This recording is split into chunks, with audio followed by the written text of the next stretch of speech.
క్రోతినామ సంవత్సరంలో శాస్త్రోక్తంగా సతచండీ యాగాలు. భక్తులు ఈ నెంబర్లను సంప్రదించండి. నమస్కారం, నేను మీ జాహ్నవి. మనతో ఉన్నారు ప్రముఖ జ్యోతిష్య వాస్తు పండితులు, జ్యోతిష్య వాస్తు శిక్షణ నిపుణులు, లలిత ఉపాసకులు, ప్రముఖ ఆధ్యాత్మికవేత్త బ్రహ్మశ్రీ నానాజీ పట్నాయక్ గురువు గారు. సూక్ష్మంలో మోక్షం ఈ ప్రత్యేక కార్యక్రమం ద్వారా మనకున్నటువంటి ప్రతి సమస్యకి ఎంతో చక్కటి సొల్యూషన్స్ గురువు గారు అందిస్తూ ఉన్నారు కదా. మరి ఈ రోజు కూడా చక్కటి ప్రశ్నని గురువు గారు మాటలు అడిగి తెలుసుకుందాం. నమస్కారం గురుగారు. శ్రీమాత్రే నమః. గురుగారు, అయితే నేను చాలా మంది బిగ్ షాట్స్ ని చూశాను, ఆర్థికంగా ఏమీ లేని స్థితి నుంచి బాగా స్థిరపడిన ఫ్యామిలీస్ ని చూశాను, సక్సెస్ అయిన పర్సన్స్ ని చూశాను. అయితే ముఖ్యంగా ఉగాది పండుగ వస్తుంది కదా, ఉగాది రోజు అంటే సంవత్సరం మొదటి రోజే హోమాలు చేయించుకున్న వాళ్ళ సక్సెస్ రేట్ చాలా ఎక్కువ ఉంది, చాలా బాగుంది. సంవత్సరం మొత్తం బాగుండడానికి కొంతమంది కొన్ని చేస్తారు, హోమాలు ఎక్కువ చేయిస్తారు గురుగారు. నార్మల్ డేస్ కంటే కూడా ఉగాది రోజు చేస్తారు. దానికి కారణాలు ఏంటి? ఉగాది రోజు హోమం వల్ల ఖచ్చితంగా అంత సక్సెస్ రేట్ ఉంటుందంటారా? అంటే ఎట్లా అంటే మనకి ప్రకృతిలో ఉగాది నుంచి అనేకమైన మార్పులు జరుగుతాయి. ఇప్పుడు ఎవరికైనా కూడా కావాల్సింది ఏంటమ్మా, సహజంగా ఆపదలు రాకూడదు, లక్ష్మీదేవి యొక్క అనుగ్రహం ఉండాలి, లక్ష్మితో పాటు సరస్వతీదేవి యొక్క అనుగ్రహం ఉండాలి. ఎందుకు ఉండాలి అంటే ఇప్పుడు చూడండి, సరస్వతీదేవి అంటే ఏంటి? మన యొక్క నాలెడ్జ్, మన జ్ఞానము. అంటే ఏ డెసిషన్ ఎలా తీసుకుంటున్నాము, ఈ డెసిషన్ తీసుకోవడం వల్ల నేను రాంగ్ స్టెప్ వేస్తానా, రైట్ స్టెప్ వేస్తున్నానా, ఈ సంవత్సరం మొత్తం దేని మీద ఆధారపడి ఉంటుంది? మనం తీసుకునేటువంటి డెసిషన్ మీద ఆధారపడి ఉంటుంది. అవునా? ఈ సంవత్సరం మొత్తం తీసుకున్న డెసిషన్స్ వల్ల మనం పొందినటువంటి లాభం వల్ల ఫ్యూచర్ ఉంటుంది. ఈ డెసిషన్స్ మనం వ్యాపారం కావచ్చు, ఉద్యోగం కావచ్చు, లేకపోతే చదువు కావచ్చు, ఒక కన్స్ట్రక్షన్ కావచ్చు, ఏదైనా కావచ్చు, ఇందులో ఎక్కడ మధ్యలో మనకు ఆటంకం కలగకుండా ఉండాలనేటువంటి ప్రాస్పెక్ట్ కూడా ఒకటి ఉంటుంది కదా. అయితే ఇట్లాంటి వాటికి శాస్త్రంలో చెప్పినటువంటిది ఏమిటంటే చండీ హోమము. చండీ హోమం మన ఉగాది రోజు చాలా మంది నేను చూసిన పెద్ద పెద్ద బిగ్ షాట్స్ అందరూ కూడా చండీ హోమం ప్రిఫర్ చేస్తారు. వాళ్ళకి ఆ లైఫ్ అంటే ఆ సంవత్సరం అంతా బాగుందండి, నాకు చండీ హోమం చేయించుకున్నాక అన్న వాళ్ళని చాలా మంది చూసి, ఎందుకు బాగోదు? అమ్మవారి అనుగ్రహం కదా. ఆ రోజుకే ఎందుకంత ప్రత్యేకత గురువు గారు? కొత్త సంవత్సరం ప్రారంభం అవుతుంది కదా. సో ప్రకృతిలో మార్పులు చాలా ఉంటాయి కదా. చాలా మార్పులు ఉంటాయి కదా కొత్త సంవత్సరంతో. జనవరి 1 చేయించుకోవాల్సింది, అసలు చండీ హోమం చేసుకోవాల్సింది ఉగాది రోజు చేయించుకుంటారు. ఉగాది పచ్చడి తింటారు, అమ్మవారి అంటే అమ్మవారిని ఆరాధిస్తారు, తల్లిదండ్రుల్ని నమస్కరించుకుంటారు, ఆ రోజు ఏదైనా దానం చేస్తారు. అయితే ఇక్కడ చాలా మంది ఏంటంటే మనం అసలు ఎందుకు చేస్తున్నాము అనేటువంటి ఒక క్లారిటీ తెలియాలి. పంచాంగ శ్రవణం కూడా ఉంటుంది. పంచాంగ శ్రవణం అనేటువంటిది ఎవ్రీ న్యూ ఇయర్, కొత్త సంవత్సరానికి ఆ రోజు ఉన్నటువంటి గ్రహస్థితులు ఎలా ఉన్నాయి, అంటే ఆ సంవత్సరం మొత్తం రాజు ఎవరు, మంత్రి ఎవరు, అర్ఘ్యాధిపతి ఎవరు అని చూసుకుంటూ ప్రతి రాశి వారికి ఆదాయ వ్యయ రాజ్య పూజ్యాలు ఇవన్నీ కూడా చెప్తూ ఉంటారు. అయితే ఇక్కడ ఏంటంటే చండీ హోమం చేయించుకున్నప్పుడు అంటే నేను చాలా మందిని అడిగాను, అంటే నా చిన్నప్పటి నుంచి కొంచెం రీసెర్చ్ ఓరియంటెడ్ మైండ్ అంతా. ఎట్లా అంటే నిజంగానే ఫలితం వస్తుందా, నిజంగానే మీకు అనిపిస్తున్నాయా అంటే ఏంటి? నాకు తెలుసు వేదంలో ఉంది, మనకి శాస్త్రాల్లో దేవి భాగవతంలో ఉన్నటువంటిది, వీటిని చూసుకుంటే గనక పురాణాల్లో ఉన్నటువంటి అమ్మవారికి సంబంధించిన ఇవన్నీ కనుక చదివినట్లయితే చాలా అద్భుతమైన ఫలితాలు ఉంటాయని తెలుసు. కానీ నేనేంటంటే ప్రాక్టికల్గా తెలుసుకుందాం. ఏమంటే మీరు చేశారు కదా, మీ ఇంట్లో చేయించుకున్నారు కదా, లేకపోతే సామూహికంగా ఎక్కడో గురువులు పెట్టినప్పుడు చేయించుకున్నారు కదా, ఎలాంటి ఫలితాలు వచ్చాయి అన్నప్పుడు వాళ్ళందరూ చెప్పింది ఒకటే, ఏమిటంటే సమస్య ఉన్నా కూడా నాకు ధైర్యం వచ్చిందండి అని చెప్పారు కొంతమంది. ఇప్పుడు ధైర్యం ఉండాలి కదా. ఇప్పుడు సమస్యలు అందరికీ ఉంటాయి, మా ధైర్యం ఎంతమందికి ఉంటుంది? అంటే అమ్మవారి అనుగ్రహం అంటేనే ధైర్యం ఇవ్వడం. సమస్య నేను ఎలాగైనా జయించగలను, ఒక ధైర్యం వచ్చిందని కొంతమంది చెప్పారు. అంటే నేను ఎనాలిసిస్ చెప్తా. ఇంకొంతమంది గతంలో నాకు ఏదో రూపంలో డబ్బు పోయేదండి, ఇప్పుడు ఆగడం జరిగింది. మహాలక్ష్మి కదా. అదే కదా, మహాలక్ష్మి అంటే ఏంటి? మీకు గుర్తింపు రావడం కదా, ధనానికి కారకుడు కాబట్టి. అదేవిధంగా మరికొంతమందికి ఎట్లా అంటే ఇంతకుముందు నేను ఏం చేయాలో నాకు తోచేది కాదండి, చండీ హోమం అమ్మవారిని ఆరాధన చేసిన తర్వాత నాకు ఏం చేస్తున్నానని ఒక క్లారిటీ పెరిగింది. ఎందుకు? మహాసరస్వతి, సరస్వతి అమ్మవారి బుద్ధి జ్ఞానం. అలాగే ఇంకొంతమందికి ఏమంటే నాకు పెద్ద నష్టం జరగాల్సింది, చిన్నదాంతో పోయిందండి, మహాకాళి కదా. ఓకే, అయితే ఈ చండీ హోమం కొన్న గొప్పతనం ఏంటంటే నార్మల్గా ఒక్కొక్క ఇప్పుడు 13 ఇవి ఉంటాయి, 13 సార్లు వాళ్ళు పూర్ణాహుతి వేసేటప్పుడు రకరకాల ద్రవ్యాలు ఉంటాయి అందులో. ఓకే ఓకే 13 ద్రవ్యాలు రకాలు. అందులో మొట్టమొదటిది మహాకాళి. మహాకాళికి చేసేటప్పుడు ద్రవ్యం ఏం వాడతారంటే వెలగపండు, వెలగఫలం అంటారు. దాన్ని వాడడం వల్ల చూడండి, వెలగపండుకి ఎంత గొప్పతనం అంటే వెలగపండు గణపతికి సంబంధించినటువంటి పండుది. ఎలిఫెంట్ ఫ్రూట్ అని కూడా అంటారు ఇంగ్లీష్ లో. వినాయక చవితి రోజు ఖచ్చితంగా వాడతాం కదా. అయితే మహాకాళికి సంబంధించినటువంటి చేసేటప్పుడు ఈ వెలగపండు వేయడం వల్ల సకల ఐశ్వర్యాలు సిద్ధిస్తాయి అంటారు. మొట్టమొదటిగా కాళీ అమ్మవారికి సంబంధించిన దాంతో ప్రారంభం అవుతుంది ఆ వెలగపండు వేయడంతో. అది గణపతికి ప్రీతి, అమ్మవారికి ప్రీతి. ఇక్కడ చూడండి అమ్మా, హోమము నేత్తో మనం వేద మంత్రాలతో చేస్తూ ఉంటారు కదా. ఎటువంటి హోమం వేద మంత్రాలతో చేస్తారు, చండీ పారాయణంతో చేస్తారు, రకరకాలు ఉన్నాయి. లలిత సహస్రనామాలతో కూడా చేస్తూ ఉంటారు హోమము తర్పణాలు ఇవన్నీ కూడా. అయితే ఎప్పుడైనా కూడా శాస్త్రోక్తంగా దానికి ఒక సిస్టమేటిక్గా మీరు కూర్చొని సరిగ్గా మంత్రం పడేటప్పుడు నెయ్యిని కనుక వేస్తూ, అంటే ఎలాగా, నేను ఒకటే చెప్తాను. ఏం చెప్తానంటే, మీరు హోమం చేసేటప్పుడు మీ మనసు, బుద్ధి, ఆత్మ అక్కడే ఉండాలి. అప్పుడు ఇచ్చే రిజల్ట్స్ మీరు కళ్ళారా చూస్తారు. కళ్ళకు కట్టినట్టే కనిపిస్తుంది. మీ ప్రాబ్లం ఎలా పోతుంది, మీరు ఎలా బయటకు వస్తున్నారు లైఫ్లోనే, మీరు ఎలాంటి నిర్ణయాలు తీసుకుంటారో మీకు చాలా స్పష్టంగా కనిపిస్తుంది. గుర్తుపెట్టుకోండి. అయితే వెలగపండు ఐశ్వర్యాన్ని ఇస్తుంది, సకల మానవులకి ఐశ్వర్యాన్ని ఇస్తుందని చెప్తుంది శాస్త్రం. దాని తర్వాత మహాలక్ష్మిది ఉంటుంది. మహాలక్ష్మికి సంబంధించిన దాంట్లో కొబ్బరికాయ వేస్తారు. అందులో కొబ్బరికాయ వల్ల ఏమిటి అని చెప్పి తీసుకున్నట్లయితే సమర్పించడం ద్వారా వీళ్ళకి పర్టికులర్గా ఏంటంటే, కొబ్బరికాయ ఎప్పుడైనా సరే మనం హోమంలో వాడుతున్నాము అంటే దుఃఖనాశనము అని చెప్పింది శాస్త్రం. మీరు అందుకే చూడండి, మామూలుగా హోమంలో వేయడం కాకుండా మీరు ఏదైనా ఆలయానికి వెళ్ళి ఒక్కసారి కొట్టారని కొబ్బరికాయ, ఏదో సంథింగ్ నెగిటివ్ ఎనర్జీ మన నుంచి పోయిన ఫీలింగ్ కలుగుతుంది. అయితే శాస్త్రంలో చాలా స్పష్టంగా పురుషుడే కొబ్బరికాయ కొట్టాలి, స్త్రీ కొట్టకూడదని చెప్తుంది. అవునా? హోమంలో సమర్పించడం ఇస్ డిఫరెంట్. అక్కడ కొట్టట్లేదు, కొట్టడం మాత్రం పురుషుడే కొట్టాలి. పెళ్లి వివాహం అవ్వలేదు, తండ్రో తమ్ముడో అన్నో ఉంటారు. వివాహం అయింది భర్త లేదా కొడుకు కొట్టచ్చు, కానీ వీళ్ళ చేతితో కొట్టకూడదు. ఓకే. అలాగే మరొకటి ఏంటంటే, మహాలక్ష్మికి సంబంధించిన దాంట్లో విప్ప పువ్వు కూడా వేస్తారు. విప్ప పువ్వును కూడా వేస్తారు. ఆ విప్ప పువ్వును వేసేటువంటి దాంట్లో పర్టికులర్గా ఏంటంటే, మనకి చూడండి, మన లైఫ్లో ఈ సంవత్సరం ఈ పని చేద్దాం అనుకుంటున్నాను కానీ శత్రువు ఉండకూడదు అనుకుంటున్నాం. అవును, శత్రు నాశనం జరుగుతుంది విప్ప పువ్వు వల్ల.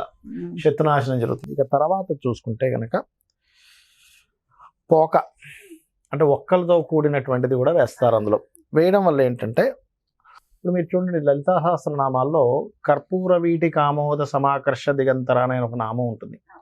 అమ్మవారట కర్పూరము, వీటిక ఇవన్నీ వేసుకొని తాంబూల చర్వణం చేస్తుంటే సమస్త లోకాలన్నీ కూడా ఎంత చక్కటి సువాసన అని దేవతలందరూ కూడా ఒక రకమైనటువంటి ఎంత చక్కటి సువాసన వస్తుందో అని చెప్పి పరమానందం పొందారట. అలా ఈ నామం ఇప్పుడు ఇందాక చెప్పాను చూసారు, కర్పూర వీటి కామోద సమాకర్ష దిగంతర అని. ఈ నామాన్ని చేసుకుంటే అవతల వాళ్ళు మీ మాటలు తప్పు పట్టేలాగా మీరు మాట్లాడరు, అవతల వాళ్ళు తప్పు పట్టరు. ఇదే పోకని గనక చండీ హోమంలో వాడినప్పుడు ఏమవుతుందంటే సకల వశ్యము అంటుంటారు. సభ నాకు కస్టమర్లు నా దానికే వస్తే బాగుందండి, షాప్ వస్తే బాగుంది, జనాకర్షణ. అందుకే ఇందులో కొన్ని రెమెడీస్ ఉంటాయి. ఈ తమలపాకులతో చేసినప్పుడు దండ కడతారు షాప్ కి. అవునవును, అది కూడా ఏంటి, ఆకర్షణే. తాంబూల చర్వణం చేసుకున్నప్పుడు ఆకర్షణ అవ్వలేదు, ఇది ఆకర్షణే. హోమంలో వాడతారు. ఏమిటి, ఈ మంత్రాలతో మీరు హోమం చేసినప్పుడు పూర్ణాహుతిలో అది వేసినప్పుడు మీకు సకల ఆకర్షణ, అంటే మిమ్మల్ని ఇబ్బంది పెట్టే వాళ్ళ సంఖ్య తగ్గుతుంది, ఆకర్షణ పెరుగుతుంది అనేటువంటి దానికి. అలాగే మహాసరస్వతికి సంబంధించింది కనుక చూసుకున్నట్లయితే జామకాయలు. ఓకే, ఈ జామకాయల వల్ల ఏమవుతుంది అంటే, ఇప్పుడు చూడండి, మనకెవరో ఇబ్బంది పెట్టాలనుకుంటున్నారు, శత్రువుని స్తంభింపజేస్తుంది జామకాయ వేయడం. అంటే ఆపేస్తుంది. అంటే మనం ధర్మంగా ఉన్నాము కానీ కిట్టనవాడు ఎవడో ఉంటాడు, నేను ధర్మంగా చక్కగా నా షాప్ నడిపించుకుంటున్నాను, నా వ్యాపారము నా ఫ్యాక్టరీ ఏదో నడిపించుకుంటున్నా. కానీ ఎవడో వీడు ఎదిగిపోవడమా, వీడింత కష్టపడి పైకి వచ్చేసేయడమా, చుట్టాల్లో ఉంటారమ్మా, మీరు నమ్మరు, అవునవునవును సొంత చుట్టాల్లో ఉంటారు కదా. ఈ వ్యక్తి నాకు కష్టపడి పాపం ఎదుగుతుంటే వీడు ఎదిగిపోవడం ఏంటనే ఏదో ప్రాబ్లం క్రియేట్ చేస్తారు. అసలు సగం పైన చుట్టాల్లోనే ఉంటారు. అప్పుడు ఈ జామకాయ ఫలం గనక హోమంలో వేసినప్పుడు శత్రు స్తంభన చేస్తుంది. అంటే ఎవరు ధర్మబద్ధంగా ఉన్నప్పుడే మీరు మళ్ళీ వాడిదేదో మీరు లాక్కొచ్చి చేస్తానంటే వాడేమో అదే కదా, అమ్మవారు చాలా ధర్మంగా ఉన్న వాళ్ళకి మాత్రం ఫలిస్తుంది అనమాట. ఇందులో ఎండి కొబ్బరి కూడా వేస్తారు. కొబ్బరి ఉంటుంది కదా, వేస్తే కనుక విద్యాసిద్ధి. పిల్లలకి చాలా మంది చూడండి, అంటే చదువుకునే పిల్లలకి మాత్రమా అనుకోకండి, ప్రతిదీ మనం నేర్చుకోవాలి. నాలెడ్జ్, ఇప్పుడు ఒక బిజినెస్ చేస్తున్నాము, అందులో ఇంప్రూవ్మెంట్స్ ఏమిటి, అది కూడా విద్యే. ఇప్పుడు ఏమిటి మార్కెట్ ఎలా ఉంది, ఇప్పుడు ఉన్నటువంటి మార్కెట్కి తగ్గట్టుగా మనం వెళ్తున్నామా లేదా, ఒక ఆలోచన అమ్మవారు ఇస్తుంది మనకి. అంటే ఏమిటి, మనం ఆ ఆలోచనతో ఎప్పుడైతే మనం చేస్తామో విద్యా సిద్ధిస్తుంది. ఓకే, అట్లాగే మరొకటి కనుక చూసుకున్నట్లయితే ఇక్కడ ఇప్పుడు చూడండి, మనుషులెవరు మనం ఇబ్బంది పెట్టట్లేదు, కానీ సమ్ నెగటివ్ ఎనర్జీ నాకేదో అవుతుందండి, దిష్టి తగులుతుందండి, బాగా ఎక్కువ ఉంటుంది, దిష్టి తగులుతుందండి. అప్పుడు చండీ హోమంలో గుమ్మడికాయ కనుక వేస్తే మీకు దిష్టి పోతుంది. గుమ్మడికాయ కూడా వేస్తారు, గుమ్మడికాయ వేస్తారు, గుమ్మడికాయ ముక్క కట్ చేసి వేస్తారు, గుమ్మడికాయ ముక్క. ఓకే, వేస్తే ఏమవుతుందంటే మీకు భూత ప్రేత పిశాచాల బాధతో పాటు దిష్టి కూడా పోతుంది. నెగిటివ్ ఎనర్జీ ఉంటుందమ్మా. అంటే ఎలా ఉంటుందంటే చెప్తాను చూడండి, వాళ్ళు ఒక ఆఫీస్ పెట్టారు, ఏదో దోషం ఉంది, వాస్తు దోషం ఉంది, అదొక భూతప్రేత సంబంధంగా వస్తూ ఉంటుంది. లేకపోతే కొన్ని ఇళ్లలో చూడండి, మాకేదో ఇంట్లో ఏదో ఉందండి, మాకు ఎలాగో ఉంది. గుమ్మడికాయ వేసినటువంటి హోమం ఏదైతే ఉంటుందో చండీ హోమంలో ఖచ్చితంగా భూతప్రేత పిశాచాలను పోగొడుతుంది. సత్యం, ఈశ్వర సత్యం. అలాగే మరొకటి ఏంటంటే, కొంతమందికి చూడండి అమ్మా, ఎన్నో బిజినెస్లు చేస్తున్నానండి, ఎంతో డబ్బు సంపాదిస్తున్నారు, కానీ సంతోషం సుఖం లేదు, ప్రీతిగా లేదు. ఆ ప్రీతి కలుగుతుంది ఎప్పుడు చెరుకు వేసినప్పుడు. చెరుకు గనక చండీ హోమంలో వాడినప్పుడు మీకు ప్రీతి కలుగుతుంది. ప్రీతి, ఎంత బాగున్నాను, ఏం లాభం, కార్లు ఉన్నాయి, బిల్డింగ్లు ఉన్నాయి, చుట్టాలు ఉన్నారు, కానీ కొంతమందికి ఆనందం ఉండదు. చెరుకు వేస్తే ఆనందం కలుగుతుంది, గుర్తుపెట్టుకోండి. అలాగే మీరు చూసినట్లయితే చెరుకు రసంతో కూడా శివుడికి అభిషేకం చేస్తాం. ఎందుకు, అభిషేకం చేస్తే మీ కోరిక తీరుతుంది, వివాహం అవుతుందని చెప్తుంటారు, ప్రీతిని ఇస్తుంది అనమాట చెరుకు. అలాగే ఇందులో ఇంకొక 2 రకాల కలిపి కూడా వేస్తారు, చెరుకుని మరియు గుమ్మడి పండు అంటారు. గుమ్మడికాయ, గుమ్మడి పండు వేస్తే గ్రహ బాధలు తొలగుతాయి. ఇప్పుడు చూడండి, మనం ఎన్నో ప్రయత్నాలు చేస్తున్నాము, నడిచే దశ సరిగ్గా నడవట్లేదు, కానీ ఎలా చేయాలి, ఈ నడిచే దశను సక్రమంగా ఇచ్చేయాలంటే గుమ్మడి పండు, చెరుకు కలిపి వేస్తారు కూడా. కొంతమంది విడివిడిగా కూడా వేస్తారు, సింగిల్గా కూడా వేస్తారు. అంటే ఏమిటి, గ్రహ బాధలు తొలగించేటువంటి ఫలం ఎవరు ఇవ్వాలి, అమ్మవారు ఇస్తుంది. అట్లాగే మరొకటి ఏంటంటే మాదీ ఫలం అని ఉంటుంది. మాదీ ఫలం కనుక చేస్తే మీరు ఇప్పుడు చూడండి అమ్మా, ఈ సంవత్సరం అంతా బాగుండాలి, అనారోగ్యం చేసింది, ఏం చేస్తారు ఈ సంవత్సరం అంతా? మాదీ ఫలం కనుక సమర్పిస్తే అనారోగ్య పాలవకుండా ఉంటాడు మనిషి. అంటే ఒకసారి మీరు అనొచ్చేవండి, నా జాతకంలో విపరీతమైన అనారోగ్య సమస్యలు, నేను ఆల్రెడీ అనారోగ్యాలతో బాధపడుతున్నా, ఇప్పుడు ఏమిటి, ఎందుకంటే ప్రశ్నించాలిగా. అంటే మీకు అనారోగ్యం పెరగకుండా ఇక్కడ నుంచి స్లోగా తగ్గడం ప్రారంభం అవుతుంది. స్వామివారి అమ్మవారికి కనుక సమర్పించినట్లయితే, హోమంలో మాదీ ఫలాన్ని కనుక సమర్పించినట్లయితే. అలాగే తర్వాత చూసుకున్నట్లయితే ఇక్కడ దానిమ్మ పండు కూడా వేస్తారు. దానిమ్మ పండు వేస్తే ఏం జరుగుతుందంటే వంశ అభివృద్ధి కలుగుతుంది. ఇప్పుడు వీళ్ళు ఈ సంవత్సరం పిల్లలు కలగట్లేదు, దానిమ్మ పండు ద్వారా వంశాభివృద్ధి. అదేవిధంగా పిల్లలు ఉన్నారు, కానీ వాళ్ళు సరైనటువంటి అభివృద్ధిలో లేరండి, హోమంలో దానిమ్మ పండు వేస్తే పిల్లల అభివృద్ధి కలుగుతుంది. అలాగే మరొకటి ఏంటంటే మారేడు పండుకి గొప్ప విషయం ఏంటంటే ధనాభివృద్ధిని ఇస్తుంది. మారేడు పండు కనుక మనం చండీ హోమంలో కానీ ఏదైనా హోమాల్లో కనుక ధన అభివృద్ధి మనందరికీ కావాల్సింది అదే కదమ్మా. ఇప్పుడు శాస్త్రం ఎక్కడా కూడా నువ్వు ధర్మబద్ధంగా సంపాదించమని చెప్తుంది, అధర్మబద్ధంగా సంపాదించమని చెప్పలేదు. కానీ ధర్మబద్ధంగా నువ్వు ధనం సంపాదించాలని మనకి శాస్త్రాలు చెప్తున్నాయి. లేకపోతే ఎలా బతుకుతాడమ్మా మనిషి? అవును. ధర్మం నువ్వు సంపాదించలేదు, ఇంట్లో ఉన్న భార్య బయట పంపించేస్తుంది. అరే పిల్లలకి ఏం అన్నం పెడుతున్నారు నువ్వు, నేను పోయి సంపాదిస్తా అంటారు. అంతే కదా. అవునా కదా? అవును, మరి పిల్లలకి ఫుడ్ క్లాత్ కావాలంటే ఏం కావాలి? ధనం వద్దు? 100% కావాలి.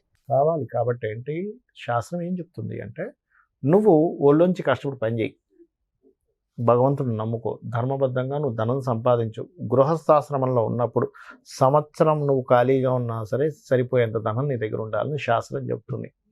మరి ఈ శాస్త్రం చెప్తుంది కరెక్టేనండి, నేను కష్టపడుతున్నాను, నాకు రావట్లేదు సరిగ్గా.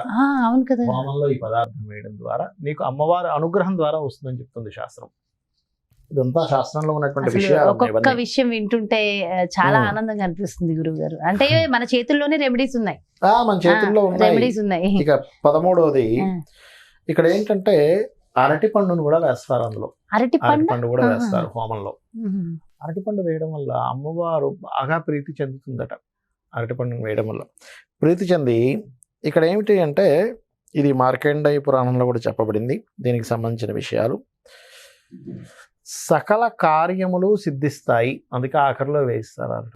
లాస్ట్ సకల కార్యాలు సిద్ధిస్తాయి అంటే అన్ని కార్యాలు సిద్ధించడానికి. అంటే ఏమిటి ఇక్కడ ఒకటి, ఆ పారాయణం మన చెవుల్లో పడుతుంటుంది కదా, చండీ పారాయణం. అందులో అంతా ఎలా ఉంటుందంటే ఈ చెండముండుల్ని సంహరించడం, చెండుని సంహరించినందుకు చండి. ఓకే. అదేవిధంగా రకరకాల శక్తులు, అంటే విష్ణువు నుంచి వైష్ణవి శక్తి, మన శివుడి నుంచి అమ్మవారి శక్తి, అదేవిధంగా బ్రహ్మ నుంచి బ్రాహ్మి, ఇంద్రుడి నుంచి ఇంద్రాని, వీళ్ళందరి శక్తులు మన చెవుల్లో మనకి తెలుస్తుంటాయి. ఆ హోమం చేసేటప్పుడు వాళ్ళందరూ వచ్చి రాక్షసుల్ని ఎలా దుర్మారుతున్నారు, వాళ్ళు ఎలా జయించారు అనేటువంటిదే చండీ పారాయణం. అది వింటుంటే ఏమవుతుందంటే, ఒకటి మనలో ఉండే నెగటివ్ ఎనర్జీస్ పోతాయి. శాస్త్రోక్తంగా చేయించుకోవడం వల్ల ఖచ్చితంగా మంచి ఫలితం వస్తుంది. మనకి చూడండి, పురాణాల నుంచి మీరు చూసుకుంటూ రండి, రాజులు కానీ వీళ్ళందరూ కూడా హోమం చేసే వాళ్ళని రక్షించేవారు. అవును. మనకి చూడండి రామాయణంలో రామలక్ష్మణుని తీసుకుని వెళ్తాడు ఆయన, మహర్షి విశ్వామిత్రుడు. ఎందుకు తీసుకెళ్తాడమ్మా రామలక్ష్మణ్ దశమహారథి దగ్గర నుంచి? అయ్యా నేను హోమం యజ్ఞాలు చేస్తుంటే రాక్షసులు ఆపుతున్నారు. అంటే హోమాలను ఆపేవాళ్ళు రాక్షసులు ఆపుతున్నారు. ఎందుకు ఆపేవాళ్ళు అంటే, హోమము చేయడం ద్వారా, యజ్ఞము చేయడం ద్వారా హవిస్సులు దేవతలకు వెళ్తాయి.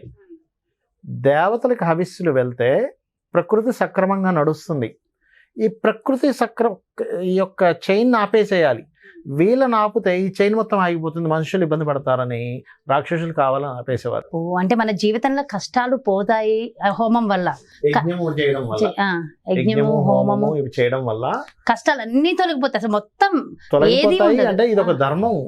కష్టాలు తొలగిపోతాయి, వన్ ఆఫ్ ది ఆప్షన్. రెండోది ఏమిటంటే, మీరు ఎలా ఇవ్వగలరు ఈ దేవతామూర్తులందరికీ, మీరు ఎలా ఇవ్వగలరు, మీ కృతజ్ఞతను ఎలా తెలుపుకుంటారు అంటే, మీరు యజ్ఞం చేయడం ద్వారానో హోమం చేయడం ద్వారానో ఇస్తారు. అది ఇచ్చినప్పుడు అగ్నిదేవుడు తీసుకెళ్ళి వాళ్ళకి ఇస్తారు. ఇచ్చినప్పుడు మీ ఒక్కరి కోసం చేయట్లేదు, ఇక్కడ మీరు బాధ కష్టాలు తీర్పడం ఒక ఎత్తు అయితే, ఇది ఈ అవిస్సులు సమర్పించడం ద్వారా ప్రకృతిని నడిపేటువంటి సకల దేవతలకి అందుతాయి. ఇవి ఎప్పుడైతే సకల దేవతలకు అందుతున్నాయి, వర్షం పడింది, మీరు హోమం చేశారు, వరుణుడు కూడా చెందింది, వరుణుడు ద్వారా వర్షం పడింది, మీకు ఒక్కడికే లాభమా? ఎంతమంది రైతులకు లాభం? అవును. సకాలంలో వర్షం పడితే, పూజారి వాళ్ళు రేపల్లెలో హోమం చేసినప్పుడు వర్షం పడింది, జల్లులు, ఎంత ఎండ, అప్పటి వరకు ఎండలే కదా గురువు గారు, చక్కగా చాలా బాగుంది. అండ్ అప్పుడు వర్షం జల్లులు పడ్డాయి కదా, అంటే ఫలించినట్టు కదా, హోమ ఫలితం దక్కినట్టు. అయితే గురువు గారు ఇంకొకటి, ఇంత హోమాలు ఇండివిజువల్ గా చేసుకోవాలంటే, నిజంగా చెప్పాలంటే వేలలతో కూడిన పని. అంటే నేనేమి చేయించను, కామన్ గా నేను అడుగుతుంటాను కదా, అడిగినప్పుడు 60,000 నుంచి ₹1,00,000, ₹1,20,000 వరకు కూడా అవుతుంది. చాలా తక్కువలో అయిపోతుంది సామూహికంగా. అయితే చాలా మంది అడిగినప్పుడు అదే చెప్తా, ఏమంటే మేము చండీ చేయించుకోవాలంటే ఎక్కడైనా సామూహికంగా జరిగితే చేయించుకోండి అంటే. ఎందుకంటే ఇక్కడ 2 లాభాలు. ఒకటి, మనకి 25%లోనే అయిపోతుంది మీకు అక్కడ. అంటే ఒక ₹1,00,000 ఖర్చు పెట్టాల్సింది, పోనీ ఒక 60,000 ఖర్చు పెట్టాల్సింది ఒక 15-16 వేలలో అయిపోతుంది. ఇది శాస్త్రోక్తంగా జరుగుతుంది. ఇంకోటి ఏంటి, మీరు ఒక హోమం ఉన్న దగ్గర కాకుండా చుట్టూ 100 ఉన్నాయి అనుకోండి, 100 చేసిన ఫలితం కూడా వస్తుంది మీకు. అయితే ఇక్కడ నాకున్నటువంటి సందేహం, ఆ రోజు రేపల్లిలో చేసినట్టుగానే చక్కగా సామూహికంగా ఇది ఇక్కడ గచ్చిబౌలిలో హైదరాబాద్ లో, అయితే ఇప్పుడు ఇండివిజువల్ గా చేసుకున్న దానికి ఫలితం ఎక్కువ ఉంటుందా, సామూహికంగా చేసుకున్న దానికి ఫలితం ఎక్కువ ఉంటుంది? అంటే ఇక్కడ ఏంటంటే అమ్మా, రెండిటికి మంచి ఫలితమే వస్తుంది, అందులో ఎటువంటి డౌట్ లేదు. కాకపోతే సామూహికంగా చేసినట్టు ఇంకెక్కువ ఫలితం ఉంటుంది.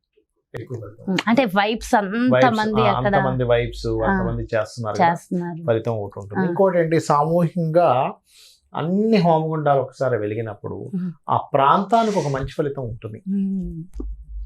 మంచి ఫలితం ఉన్నప్పుడు ఏంటి, మీకు తెలియకుండానే ఇండైరెక్ట్ గా మీరు ప్రకృతికి ఒక మంచి ఇది చేశారు. ఒకటే గుర్తుపెట్టుకోండి అమ్మా, మనం జీవితంలో ఎన్నో ఖర్చు పెడుతుంటాం, ఎన్నో ఖర్చులు, సినిమాలకు వెళ్ళిపోతారు, పార్టీలకు వెళ్ళిపోతారు, లేకపోతే ఇంకోటి తప్పు కాదు, దాదాపుగా ప్రతిరోజు కూడా ఈరోజు ఖర్చుతో కూడుకున్న పని, ఖర్చు ఉంటుంటది కదా, స్విగ్గీలు రకరకాల ఖర్చులు పెడుతుంటాం కదా. ఇవేవి కూడా మీరు బ్రతకడానికి తప్ప, ఈ జన్మలో బ్రతకడానికి తప్ప నెక్స్ట్ జన్మకి ఉపయోగపడవు ఇవేవి కూడా. అంటే మీరు ఆనందిస్తారు తప్పనట్లేదు, కానీ ఒక భగవత్ సంబంధించిన పూజ, దానము, ఎవరికైనా బాగాలేదు పాపం వాడు ఇబ్బంది పడడం, వాడికి దానం ఇవ్వడం, హోమము చేయడం, దేవతా సంతృప్తి కోసం చేసే హోమాలు, యజ్ఞాలు, ఇవన్నీ కూడా మీ వెంట పుణ్యంగా మీ నెక్స్ట్ జన్మకి అవి తీసుకెళ్ళగలుగుతారు.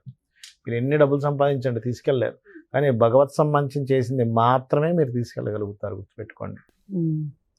సో సామూహికంగా చేసిన వాటికి మరింత ఫలితం ఉంటుంది. లేదంటే నాకు బాగా డబ్బులు ఉన్నాయి, 1,00,000 అయినా నేను చేయించుకుంటానంటే చేయించుకోవచ్చు, లేదు ఆ సామూహికంగా చేస్తే మరింత ఎక్కువ ఫలితము, చక్కగా పార్టిసిపేట్ చేయొచ్చు. అందున మీరు అన్నట్టుగానే ఉగాది రోజు కూడా కాబట్టి ఇంకా మంచిదంటే ఆ రోజు సంవత్సరం ప్రారంభం కదమ్మా. అవును, అండ్ చాలా బాగా ఎనాలిసిస్, అంటే దీని మీద ఒక రీసెర్చ్ చేసినట్టున్నారు కదా గురువు గారు మీరైతే. అంటే నేను ఎందుకు వీళ్ళకి ఫలితాలు వస్తున్నాయి అనే దాని మీద రీసెర్చ్ చేసి తెలుసుకున్నాను ఇవన్నీ కూడా.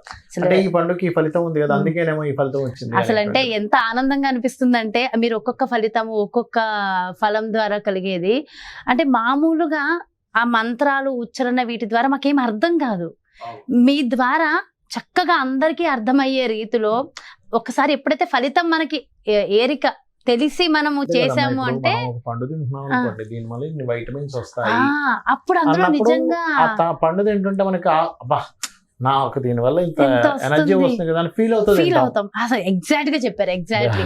అలా ఈ యాగం వల్ల ఇంత ఫలితము అంటే మనం తెలుసుకుని చేసినప్పుడు ఖచ్చితమైన ఫలితం ఉంటుంది అని ఎంత ఆనందంగా ఉందో నాకు. అంటే మీరు చెప్తున్నప్పుడు దీనికోసం ఎంత రీసెర్చ్ చేసి మా అందరికీ అర్థమయ్యే భాషలో చక్కగా వివరించారు. నేను చెప్పేది ఒకటే అమ్మా, చెప్పండి. చేయించుకునే వ్యక్తి కంప్లీట్ మనసును అక్కడ భక్తిగా పెట్టి చేస్తే ఇంకా అద్భుతమైన ఫలితం ఉంటుంది. అంతే కదా. అబ్బాయి ఏదో మా అమ్మ చెప్పింది, మా అమ్మగారు నాన్నగారు చెప్పారు, మా భార్య పోరు పడలేక వచ్చాను, ఏదో చేస్తున్నా అన్నప్పుడు మాత్రం మీకు ఫలితం పూర్తిగా రాదు. అందులో ఎందుకంటే మనం అప్పుడు రేపల్లిలో జరిగింది, అక్కడ చదివే వేద పండితులు కానీ, అక్కడ పెట్టినటువంటి విధానం కానీ కంప్లీట్ శాస్త్రోక్తంగా చేశారు. ఇవాళ రేపు అంత శాస్త్రోక్తంగా చేసే వాళ్ళు దొరకరు, మనకి డబ్బులు పైన సరైన వాళ్ళు దొరకరు, తెలుసా మీకు. సో చాలా బాగా చేశారు, చాలా మంది. అసలు మీరు ఎంత ఇన్వాల్వ్ అయిపోయి పార్టిసిపేట్ చేశారు కదా గురువు గారు. నాకంటే ఇంకా చాలా మంది కూడా చాలా ఇన్వాల్వ్ అయి చేశారు. చాలా బాగా జరిగింది. సో ఉగాది రోజు వాళ్ళు లక్కీగా పెడుతున్నారు కాబట్టి. సో చాలా మంది అడుగుతున్నారు, అండ్ ఇంకా హైదరాబాద్ లోనే కాబట్టి ఇంకా ఈజీ యాక్సెస్ ఉంది. ఆ రోజు ఇంకా రేపల్లి వెళ్ళడం చాలా ఇదే. కాకపోతే ఈసారి మాత్రం అతి తక్కువ మందికి మాత్రమే అవకాశం ఉన్నట్టు అన్నారు. మరి చూద్దాం, ఎవరికి అదృష్టమో వాళ్ళే కదా గురువు గారు. అంతే. చాలా సంతోషం, ఎంతో డీటెయిల్డ్ వివరణ ఇచ్చారు గురుగారు. Thank you so much. నమస్కారం. ఎస్, ఇదండి అసలు. అంటే చండీ హోమం అంటే మన జీవితం ఉద్ధరింపబడాలి, ఒక జీవితం ఉన్నటువంటి కష్టాలన్నీ పటాపంచలైపోవాలి, అద్భుతమైన దిశగా మారాలి అంటే హోమాల వల్ల కలిగే ఫలితము. ముఖ్యంగా ఈ సంవత్సరం మొత్తం, ఉగాది మొదలు సంవత్సరం మొత్తం మన జీవితం తరింప చేసే ఒక మంచి శుభ శకునం అనే చెప్పాలి. అండ్ గురువు గారు చాలా డీటెయిల్ గా ఎక్స్ప్లెయిన్ చేశారు. అండ్ పూజారీస్.com వారు ఏప్రిల్ 9 అంటే ఉగాది పర్వదినాన మనందరి క్షేమం కోరి, ముఖ్యంగా ప్రతి ఒక్కళ్ళు బాగుండాలని చెప్పేసి చండీ హోమాలు మొదలు పెడుతున్నారు. మరి ఆ రోజు అతి తక్కువ మందికి మాత్రమే అవకాశం ఉంది. ఆ రోజు ఇంత చక్కటి అవకాశాన్ని మీరందరూ కూడా ఉపయోగించుకుని ఆ హోమంలో పాల్గొనాలి అంటే అస్సలు ఆలస్యం చేయకుండా వెంటనే క్రింద డిస్ప్లే అవుతున్నటువంటి నెంబర్స్కి కాల్ చేసి డీటెయిల్స్ తెలుసుకోండి. మరో చక్కటి ప్రత్యేకమైన కార్యక్రమంతో మళ్ళీ మీ ముందుకు వచ్చేస్తాను. మరి అదేవిధంగా మీ యొక్క జాతకానికి సంబంధించి కానీ, లేదంటే మీ ఇంటి వ్యాపార వాస్తుకు సంబంధించి కానీ మీకు డీటెయిల్ ఇన్ఫర్మేషన్ కావాలి, మీ జాతకాన్ని మరింత మెరుగుపరుచుకోవాలి, అద్భుతంగా మీ జీవితాన్ని మార్చుకోవాలి, గురుగారు అపాయింట్మెంట్ కావాలి అనుకుంటే ఇంకెందుకు ఆలస్యం, క్రింద డిస్ప్లే అవుతున్నటువంటి నెంబర్స్కి కాల్ చేసి గురుగారు అపాయింట్మెంట్ తీసుకోండి. నమస్కారం. సుమన్ టీవీలో మీ పర్సనల్ అండ్ బిజినెస్ ప్రమోషన్స్ కోసం కింది నెంబర్కి కాంటాక్ట్ చేయండి.